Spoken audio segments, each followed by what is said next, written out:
Hello and welcome to the second in my series of Masterclass videos for WaveCloud.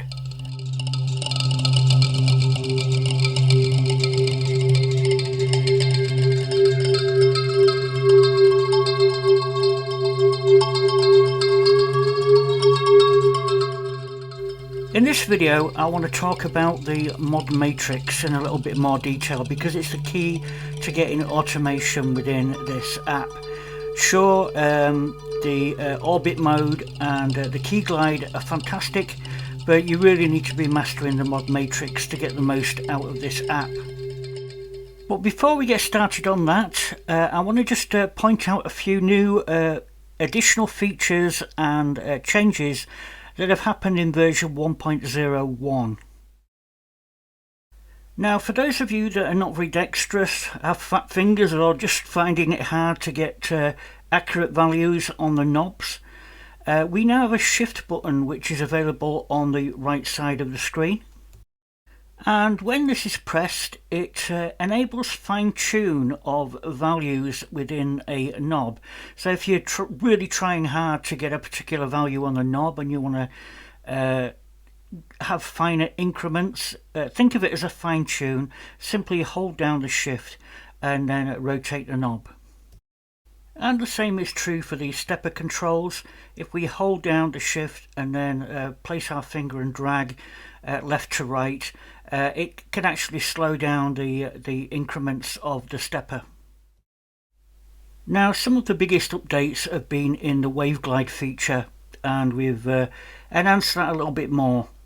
Now, previously you've only been able to have 8 steps within this WaveGlide sequence, but as you can see now, we can now have up to 12. Now, the shift button can also be used when setting WaveGlide options. So if you hold the shift down and change a setting such as transition mode, then it will apply that setting to every step, every node. And this is also true of hold time and transition time. So anything that's per node, we can hold shift and select one of those settings, and it will apply that setting to all nodes. Now, you'll notice that there's actually a chevron in the top corner of the delete button, and if I long press that delete button now, it will actually discard the chain and revert everything back to default settings. Now, we've also added a randomize WaveGlide button, and when we press that, it will open up this dialog. Now, by default, if I press the randomize button at the bottom, it will randomize a completely new WaveGlide, and if we keep pressing that button, we'll keep getting different combinations. Now, each randomized node will be configured with the default options.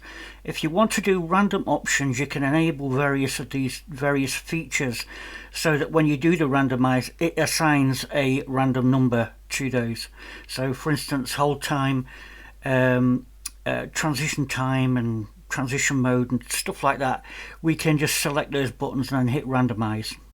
Now, if I exit this dialog, this randomize dialog, and then come in again, you'll see this time it's not going to create new nodes, it's going to modify existing. And if I press randomize, nothing happens. And that's because we need to select which features to randomize. Now, you'll notice the position button is not active, therefore it's not randomizing new positions for the nodes. Now, normally when you play a note, the WaveGlide starts at the node 1 and starts working its way sequentially from left to right. But hopefully you notice that there's a new addition to this screen, which is the advanced position. And when this is set to random, then when this node is completed, it will make a random jump to another node. And that helps stop everything be so repetitive. And we've also added a third transition mode, so now we've got glide, fade and jump. And the jump allows us to instantly go from one node to another without a fade or a glide.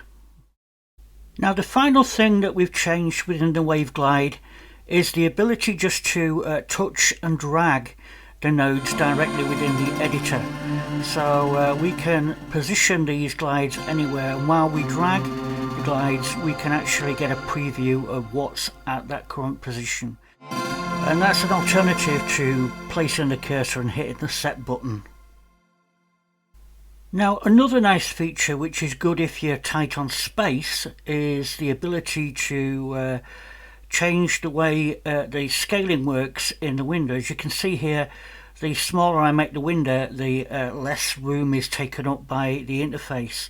It's keeping everything visible on screen.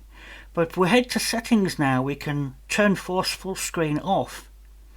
And when we do this, when we minimize the interface, it splits the screen into two halves, and we can click and drag and scroll to the next section, which is great for some apps that have got restrictions on size.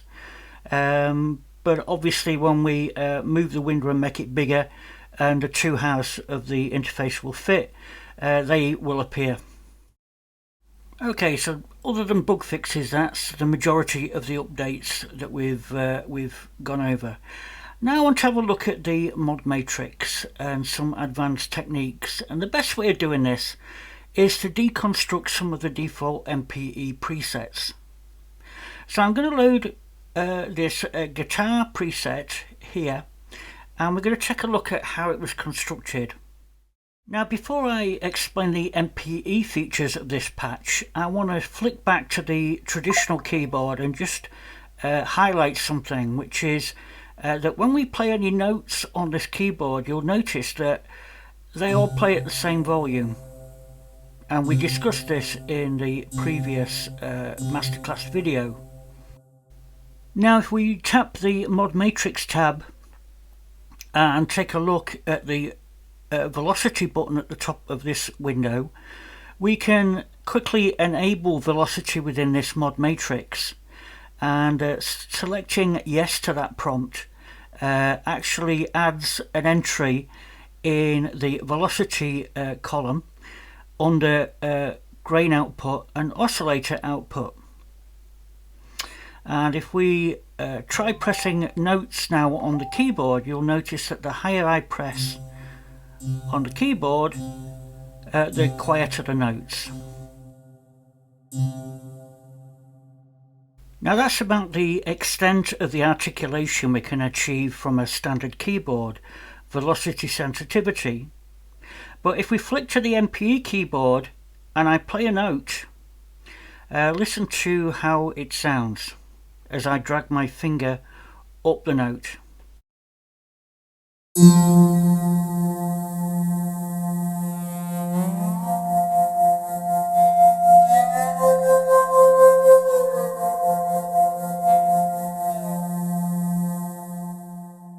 And as the name suggests, we have a feedback guitar. But how did we do this? Now the secret here lies in the mod matrix. So if we flick to the mod matrix and scroll to the bottom, you'll see here that there are two entries against something called a resonator. And these are in the AT column or aftertouch column. And that means whenever I slide my finger up and down the key of a MPE keyboard, it generates aftertouch, and those have been passed on to the resonator mix and the resonator harmony. So exactly what is a resonator and where is it? Well, it's an effect, and it's on the second page of the effects dialog, and you can see it's actually enabled. Now the resonator is special in that each note we play has its own instance of a resonator. And if I turn that resonator off and slide my finger up the key, you'll notice that there's no feedback any longer because it's no longer enabled. Now, to hear the resonator as just a plain effect, I'm going to enable the resonator again. I'm going to head off to the mod matrix, and I'm going to double click on each of these events in the mod matrix to remove them. And then what I'm going to do, I'm going to actually turn up the resonator mix and simply press a note. What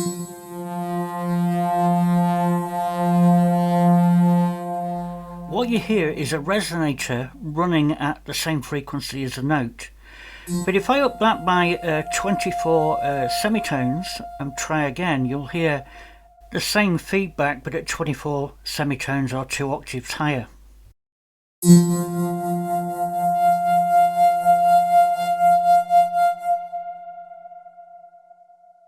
Now the great thing about this is we can alter the attack, and we can set the harmony knob to create something like sevenths, and it sounds a little bit like this.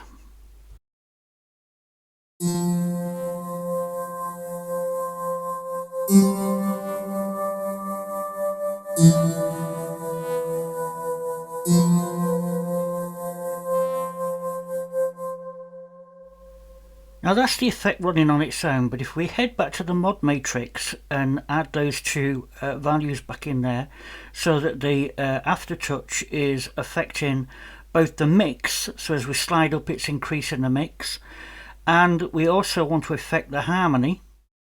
Now you'll notice here I'm setting a value of plus 100, which is increasing the value of the mix knob, the resonator mix knob. So I'm going to turn the mix all the way down so that it's adding to that mix level. So as I slide up, it's bringing in that resonator, and I'm going to set the harmony down to 0 as well.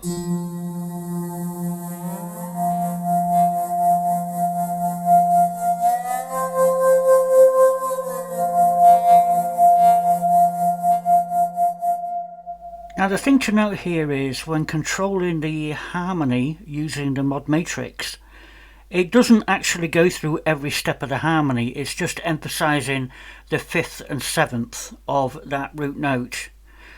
So that's just one thing to be aware of, but it's great for creating guitar-like feedback. Now before we leave the resonator completely, there's a knob we haven't discussed yet, and to demonstrate that I'm going to load this preset called Colliding Spheres from the default keys bank. And this is a very interesting sound, but for the sake of this demonstration I'm just going to turn off the oscillator so all we can hear is the raw wave file.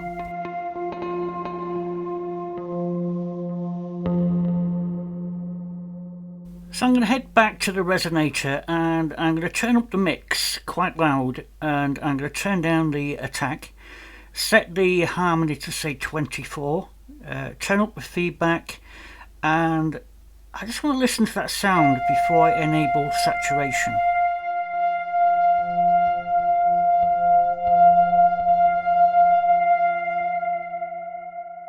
So now let's enable saturation and set it about 20, I think it's probably about right.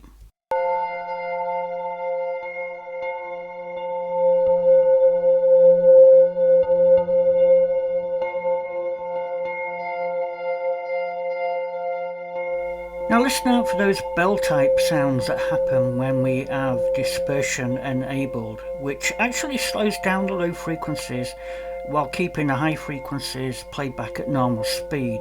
But it's quite a dramatic sound when you get the right type of grain file.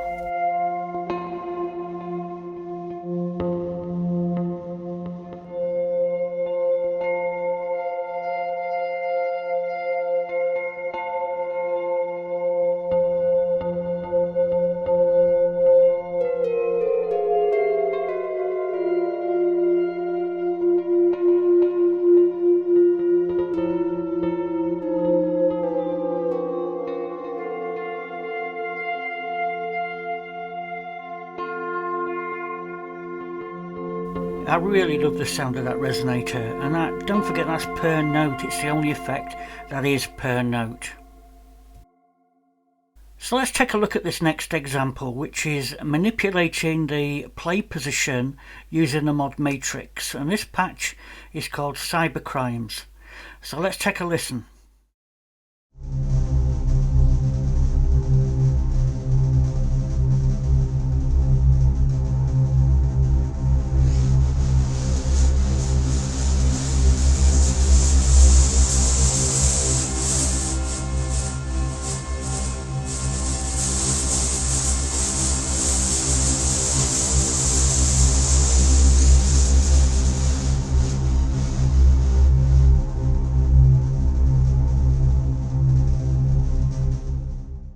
So hopefully you could see as I pushed my finger forward on that key, it was advancing the playback position of the grains. And if we look at the mod matrix, you'll notice that again in the aftertouch column we are manipulating the grain position. Now in this case it's a positive value 28, and that means that when I apply aftertouch, it's going to apply an advance to that grain position from where the cursor is, and it's going to at full aftertouch it's going to move 28% of the way through the file.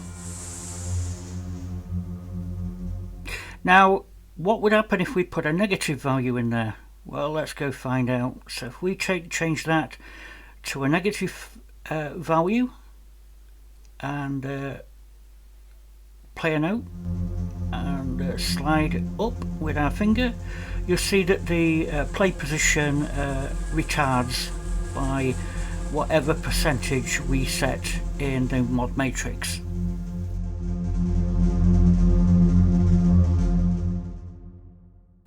So this next preset I want to show you is a preset called Dead Man's Chest.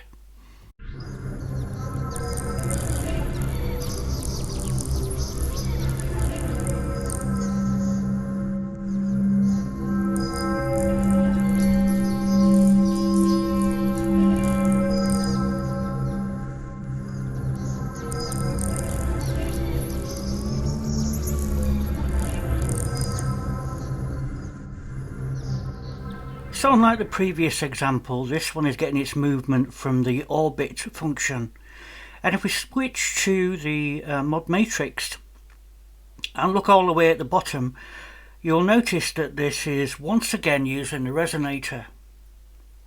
And if we move all the way up to the top of the mod matrix, you'll also notice that the cutoff frequency is also being controlled by one of the EGs, FEG4. So if we take a look at the VCF tab, you can see low pass filters enabled with quite a low cutoff, and we're manipulating that by adding an amount to it dependent on the FEG. Now you may have also noticed when I applied aftertouch we were also enabling the resonator. And if we take a look at the resonator, you'll notice that the dispersion is also set on, and that's what gives it that ethereal bell-like quality. Now this next preset, Deep Space Orbit, applies a vibrato when we push forward on the note, and that's using an LFO.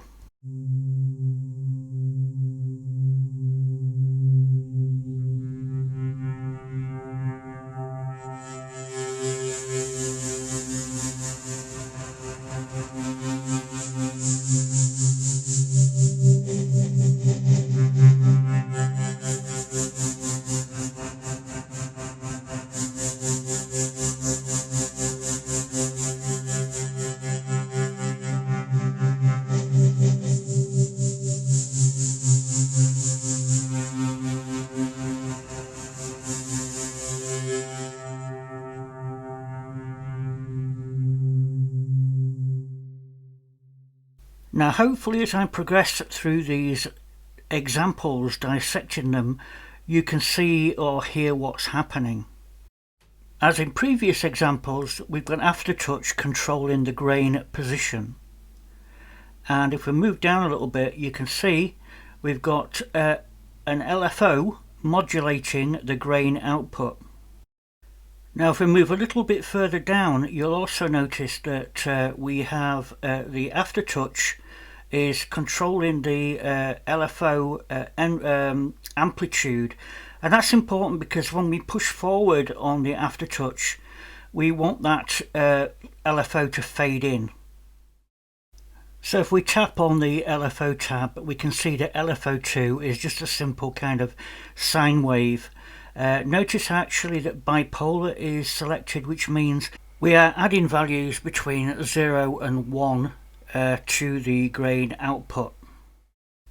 And the volume of that LFO is being adjusted by the aftertouch. And now to the last patch we will be reverse engineering today, and this is called Eruption Imminent.